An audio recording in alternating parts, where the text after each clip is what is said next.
my name is Amber and welcome to my second ever YouTube video. Honestly, I'm just here to document my life in Australia and document how it is to navigate your mid-20s. And trust me, being in your mid-20s does not always look pretty, even if you're on the other side of the world living what looks like the Australian dream. So I guess I've decided I'm a runner now. I mean, this is couch to 5k, so don't get too excited. I've been realizing just how important it is to move my body, and I'm trying to do that in any way possible. If we're being completely vulnerable for a second, I am someone who's had their fair share of both mental and physical health struggles, but I have found that running in nature somehow heals something in me.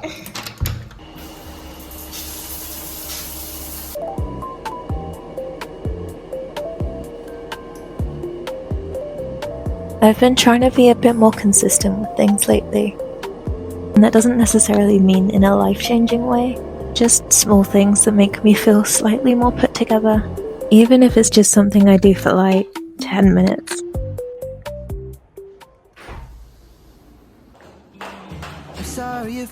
This is one of the main things I get up for in the mornings, by the way. No, not McDonald's, because I actually can't have like 90% of the stuff from the menu there as I'm gluten free.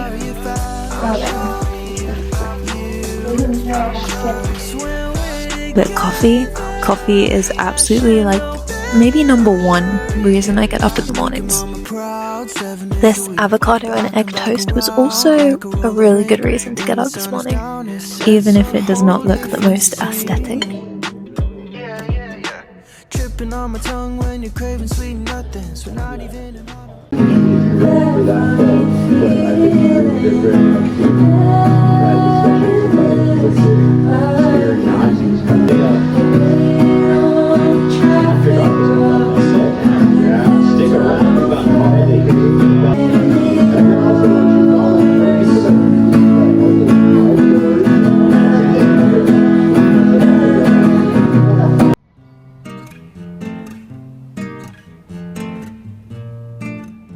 A few moments later.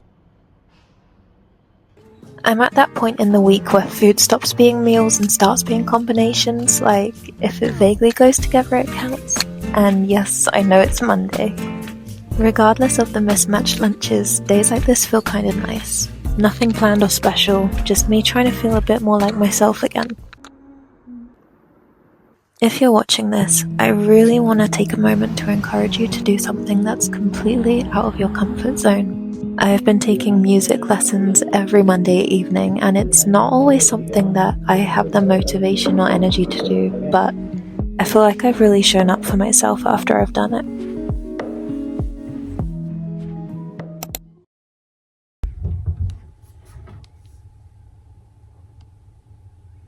I have no food. I've struggled this week, and I haven't made it easy on myself either. And while I'm aware that some of that is probably hormonal, I know that a lot of it comes from feeling uncertain about where I am in life. Because, objectively, this should feel exciting.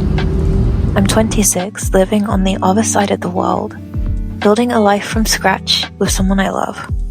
And yet somehow my brain is still like, yeah, but your hair looks super bad today. It's actually kind of exhausting, the amount of energy we spend picking ourselves apart over things that have nothing to do with who we are. Like my job, or how productive I've been, or what clothes I'm wearing. As if any of those things determine my worth as a person. And I think moving away has made me realize something. You can change your environment completely, but your mind still comes with you. It is that time of the day where I'm going to give you a haul. I'm also whispering because I'm super self-conscious and I don't like when people are like just outside the freaking door. Daniel, we got these, like a green pea snack thing. So we had these in Vietnam, and they're like the most delicious drinks ever. And these milk chocolate speckles, it's milk teas. And they come in like the nicest bottles, and it's so pretty. So I'm gonna save it for after work tomorrow, I think.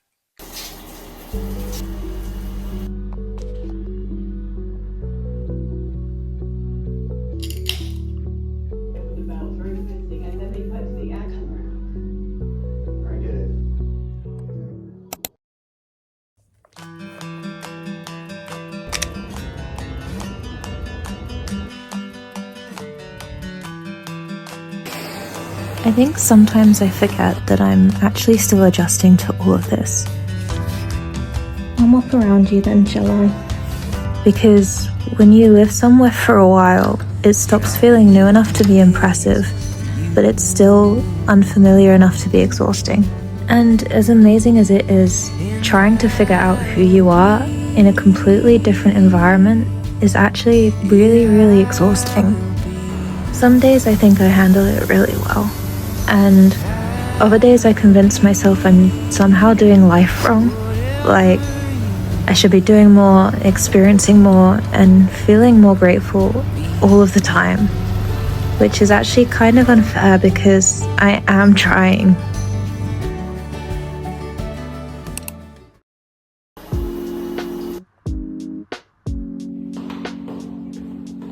A few moments later.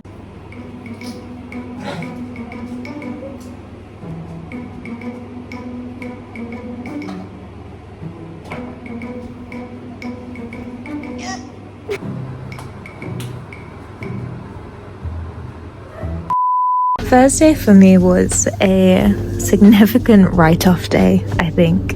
I got super overwhelmed in the day when we had to deal with a not very pleasant customer, and I think I just needed to be weird and be me for a sec.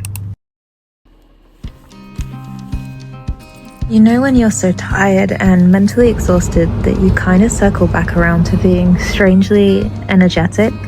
I think this might have been me Thursday evening, and by Friday morning, I seemed a little bit more like myself again.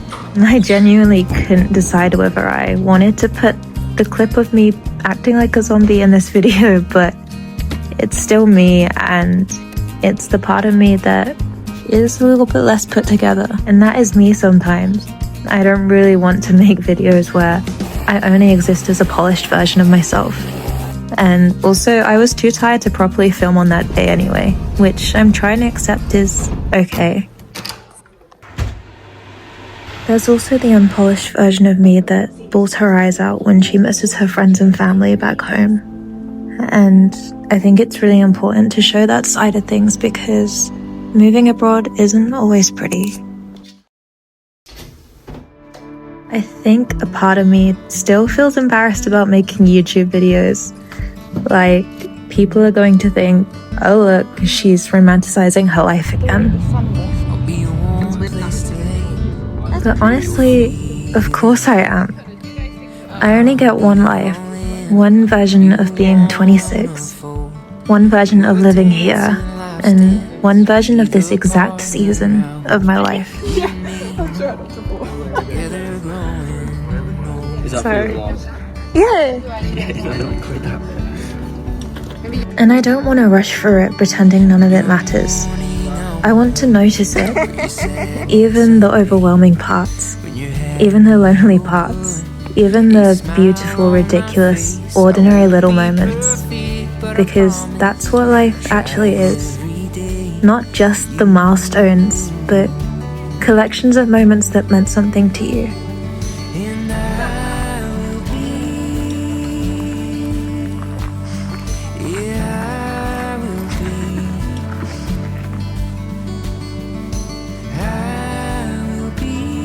Maybe filming all of this is my way of proving to myself that it was real, that I was here, that I felt all of it.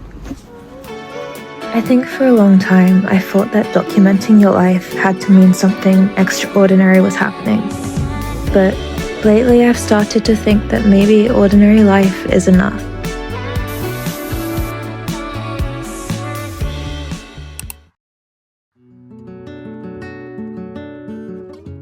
Most of life is made up of really small things. tiny moments that don't seem important at the time, but somehow become the ones you remember the most. I still don't have everything figured out. I still overthink too much. I still put pressure on myself for absolutely no reason sometimes. But I think I'm getting a little better at meeting myself where I am. And maybe that's enough for right now. I think there's something really comforting about realizing your life doesn't need to look perfect to still be a life worth loving. This was my week. A little messy, a little emotional, and a little beautiful. And I'm really glad I got to live it.